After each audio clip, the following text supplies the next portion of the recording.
Of Drum Like a Lady, and we're excited to be here with you today to talk about the history of female drummers and their relevance. So we're talking about relevance past, relevance present, and relevance future. And it's so exciting that we have so many different ages represented here today. We have our elders with us today. Yes, let's give a hand for our elders who pressed it out in the cold.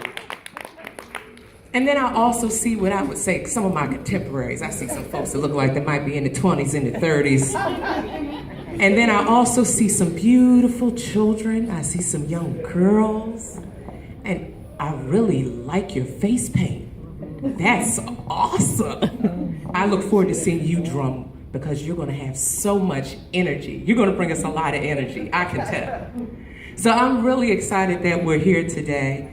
And we also have some boys, I see. Yes, two. No, it's a few. We have two back there, I think, and one here. We got some here. Are you all brothers? Yeah. Now, I'm gonna tell you all a little bit about why we drum like a lady. I'm excited to be here today with two of my elders.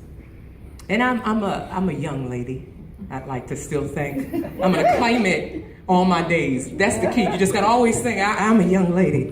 But today I'm honored to have my mother with me. Reverend Paula Branson from the Heart Ministries, percussionist extraordinaire. And we also have with us one of the most legendary female percussionists that I know of in this city. Now, there are many, but one that I know of, the first community jam session that I ever attended in this city was at the home of Jan Jeffries. Can you all give it up for Jan? Now, why we call it Drum Like a Lady? Now, we have some children here today, so we're going to give our children the first try at answering this question. But let's all think about it. What was the first drum we heard? The very first drum that you ever heard. It was the most constant beat that all of us heard for months. Now, I was a big baby, so it took me a little more months. But for months we heard this beat. Now, to some of the young brothers we have and the young girls, what do you think was the first drum you heard? Yes? Heartbeat. The heartbeat. Yes. Everyone give her a hand for that wonderful answer. The heartbeat. And so that beat sustained us until we were born. And once we were born, if we cried, if we were hungry, and we said, the first thing our mothers and our fathers would do, they would bring us close to their heartbeat. Mm-hmm. And even now, I'm a lot taller than my mother. But when I'm like, oh, Mom, I'm having a rough day. I just want to get all down in Mama's heartbeat. But one of the reasons that we drum like a lady, believing that the first drum existed inside of our mothers, and that was our heartbeat. Because that first drum existed inside of our mothers, that means we all have the ability to drum. Now, I don't necessarily play the piano. If you gave me a violin, I wouldn't know quite what to do with it, but put it under my chin. But there's something about the drum that no matter how much people know about it, if they played it, if they had formal training in it, if we were to bring drums up here up front and just took the children, the youngest of them, and gave them those drums and gave them a rhythm to play, they would be able to adapt to that rhythm. Mm-hmm. That's the beauty of the drum.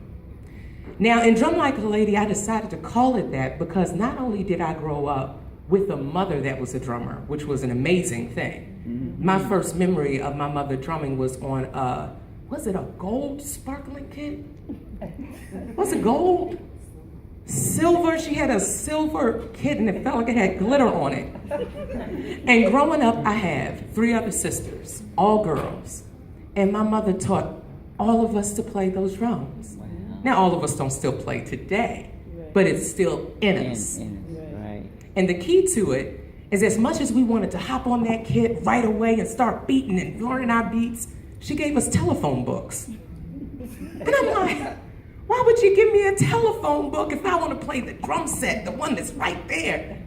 And it was about learning fundamentals. All the children say fundamentals.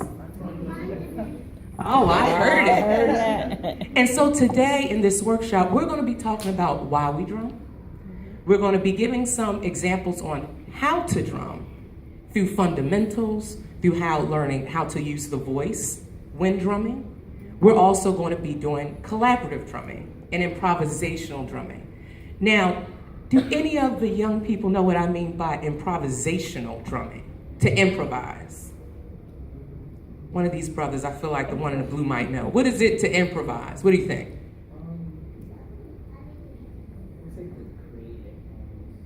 Just to create it on the spot. On the spot. So some of you all were in here when we first came in and you heard us all just begin to drum together. Now, it might have sounded like it existed on a record, but that was pure improvisation. We didn't rehearse that, but what it was us making a conscious decision to listen to each other while actively playing.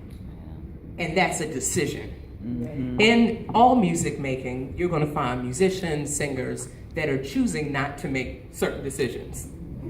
Oh, I'm a drum, and I hit all my drums, but I don't have to worry about what nobody else is playing, because my drum is hitting. Don't y'all feel me? Can't you feel my drum? And everyone's looking at you like, but all we hear is you. And the key to music and why we're doing Drum Like a Lady is that we all drum together. And it's important that we drum together with the intent to listen to each other.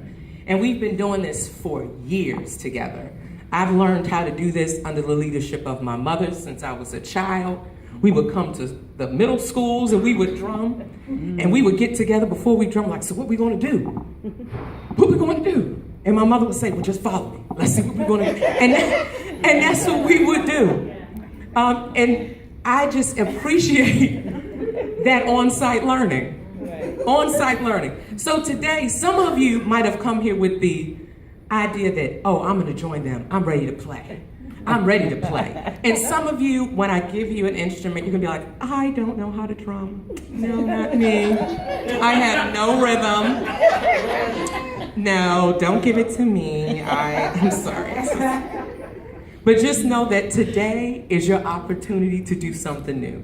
I want us to all explore playing something new, hearing something new. When you're watching us play different instruments, watch how hands are moving, watch how we look at each other, what signals we give. If someone's playing in a higher pitch or lower pitch, listen for those things. But now I have these wonderful guests with me, and I want you to hear from them. I want you to hear from them. I mean, I grew up drumming, learning from my mother, but it was so interesting that when I went to middle school, the African Drum Corps, led by a woman, also chose to have the girls dance and the boys drum. There was not an opportunity for me to drum, which was puzzling because I grew up drumming with my mother all the time, with my sisters all the time.